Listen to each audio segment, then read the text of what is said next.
Mu kiseera kino okukozesa oluguudo oluva e Nawaikoke okudda e Kiwangala mu disitulikiti y'e Kaliro kikuggwako.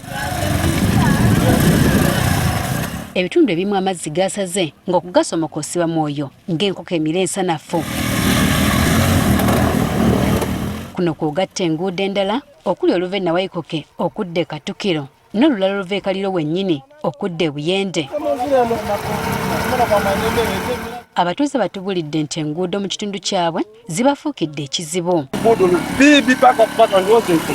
Abantu bali kudaagira hano tudaaga n'oluguudo olumanya ngo tubula bafuzi waire nga amazzi gali kugwa kibegemya enzire ne maire myaka 2 nga tubagirima ku bulimi epiki yaji kufuera hano juze motoka yagwira hano teni nambe bikaje ne fuira hano fuiri mbo bwekituuka ko batambuze ebyamaguzi oba basaabaza abantu bo byabasobera dda. Osi yagwira amaso masatu ne gafuira hano osi Nawaikoke kale bana mtu wambe chamani 5 tulozie kulino tuli kubibi amasimu tukore nga tusulamu abakali ebebida bagwamu ebiina binene. Bano bagamba nti enguudo zino zimaze ebbanga nga tezifiibwako. Oluguudo no lwiro okulimibwa aye esaawa oguli nti amaizi gagwa balowooza nti twalowoozerya ku maizi aluguudo lulwire ino kululima era bakuba nti bayiza kulima bayiza kuwera buweri kyonka. Bwe kituukiridde abakulembeze mu disitulikiti eno nabo batubulidde obuzibu bwe basanga mu kuddaabiriza enguudo zino. In total, Kaliro district has over 580 kilometers. Amyuka ssentebe w'e Kamuli, Richard Bamukobirire,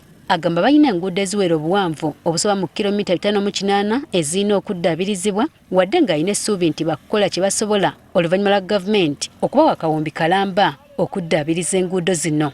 Naye tulina challenges zetugenze nga tufuna. Wabula agamba musanyufu enguudo 2 ezisinga obuwanvu minisitule y'ebyentambula yazitwala nga yegenda okuziddaabiriza. Omuli ekibali kya from Kaliro to Kibale kye batandika okukolako, then okuli ekibali ky'Ivukula to Kaliro and batekinga n'ekibali kya Nawaikoke Buwangala kati ekyogeza abantu buli lunaku kubanga kiri bubi nnyo era nakyo tusuubira nti ne time bajja kitandikako kikolako. Agamba nti buvudde ku nkuba etonnya entakera nga kw'otadde n'ebimotoka ebinene ebisomba ebikajjo.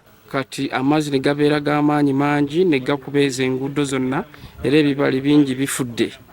Naye na zino emmoroka ennene ez'ebikajjo eziyitako ku makubo ago nazo zongedde okwonoona enguudo zino kubanga disitulikiti terina kapasite ekola bibali ebyo bulungi ku standard. Naye tulina okukkiriza nti World Bank bwe yatekinze tusuubira nti ne time ejja tandika obikola tusobole okutambula obulungi. Naye ne disitulikiti tetutudde butuuzi. Wadde ng'embeera eri bweti enkuba ekyatonnya okutuukira ddala mu mwezi gw'omukaaga okusinziira ku kitongole ky'enteebereza y'obudde ekitegeeza nti enguudo zikyeyongera okwonooneka.